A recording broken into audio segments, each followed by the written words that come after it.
శ్రీ మాత్రే నమః. మీ జీవితంలో ఒక దాగి ఉన్న సంపద బయటపడబోతోంది.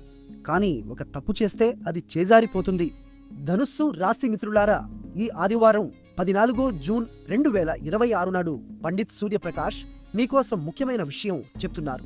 ఈ రోజు మీ 8వ భావం అంటే రహస్య లాభాలు మరియు ఆధ్యాత్మిక మార్పుకు సంబంధించిన స్థానంలో గురువు మరియు శుక్రుడు కలిసి కర్కాటక రాశిలో కూర్చున్నారు. గురువు అక్కడ ఉచ్చ స్థానంలో ఉన్నారు, అంటే ఆయన బలం అత్యంత ఎక్కువగా ఉంది. ఈ కలయిక విపరీత రాజయోగం అనే అద్భుతమైన యోగాన్ని సృష్టిస్తోంది. అంటే కష్టాల నుండే అనుకోని లాభాలు వచ్చే అవకాశం, పాత అప్పులు తీరవచ్చు, బీమా క్లెయిమ్ వచ్చేయవచ్చు, లేదా పూర్వీకుల ఆస్తి విషయంలో మంచి వార్త రావచ్చు. కానీ జాగ్రత్త, ఈరోజు మధ్యాహ్నం 12:20 తర్వాత అమావాస్య, అంటే కొత్త చంద్రుడు మొదలవుతోంది.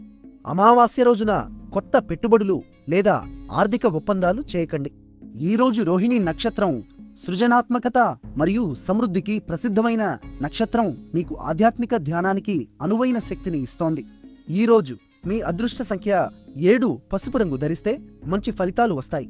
ఈరోజు అత్యంత శుభ సమయం అభిజిత్ ముహూర్తం 11:52 నుండి 12:43 వరకు అయితే, సాయంత్రం 5:08 నుండి 6:45 వరకు రాహుకాలం. కాబట్టి ఆ సమయంలో ముఖ్యమైన పనులు మొదలు పెట్టకండి.